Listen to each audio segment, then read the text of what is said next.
Hey guys, remember when I said we would talk about the nightmare that was my house hunting experience in Lagos another day? Well, today is that day. I've not had a lot of trauma in my life, but searching for a house in Lagos will leave you with a serious case of PTSD. Definitely don't attempt it if you're already depressed or suicidal. It will push you over the edge, I guarantee. I'm still trying to recover from the 14 months I spent searching. 14 months searching for one house. From greedy landlords to fraudulent agents and everything else in between, I saw it all.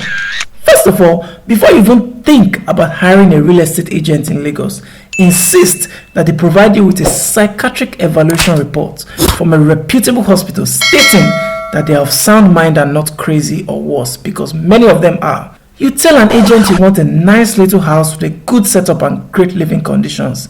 He takes you to an apartment where your neighbor's toilet ventilates into your kitchen, or the landlord's mother is buried inside your living room.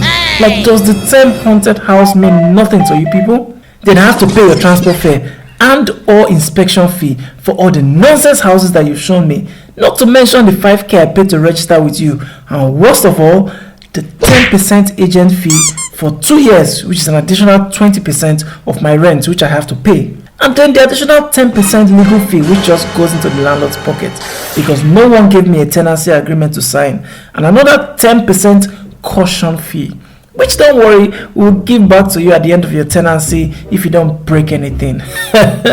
Am I a joke to you? Speaking of jokes, I got this apartment in that time period which I stayed for all of 2 weeks before running for my life. What happened? I woke up one morning to discover my bed was moving. I was still trying to understand what was happening when I saw my television float past me in one direction and my PS4 in the other. I went to sleep in a dry room and woke up in a swamp. Always check for signs of flooding.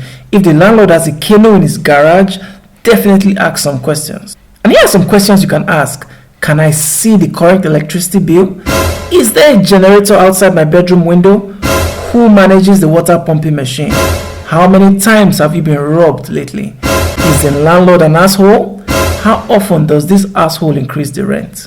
But even with all your inspection, the battle cannot be won. There's always something wrong with any house you choose. Maybe the rooms are too small, or the rooms are big but there's no parking space. There's parking space but there's never light. Electricity is good but the water supply from the taps is dirty. The water is clean but the bathroom is in a different building. The bathrooms are perfect but the house is sinking. Everything is perfect, the landlord is a nuisance. The landlord is great, his children are idiots. You can't win.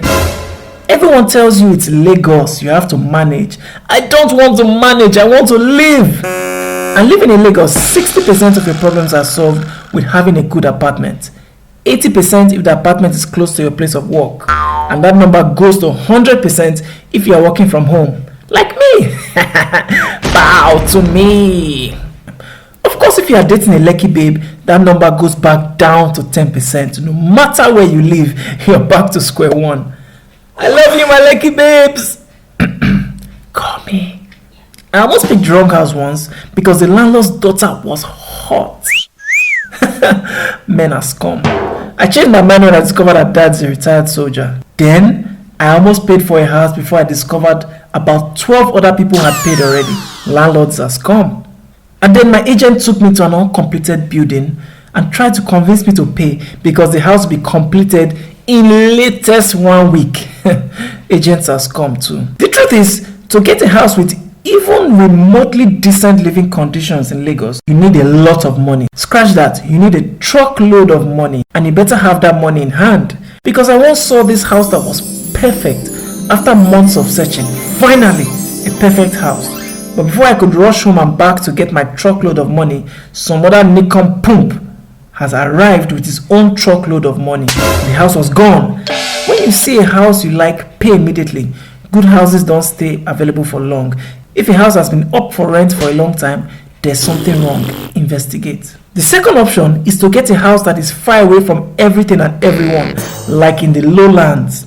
But then dealing with the traffic to and fro every day from work.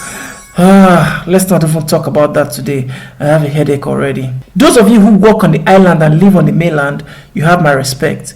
If you live in the lowlands and work on the island, you have my sympathy. For now, I'd like to know what have been some of your worst apartment haunting experiences. Let me know in the comment section. Bye.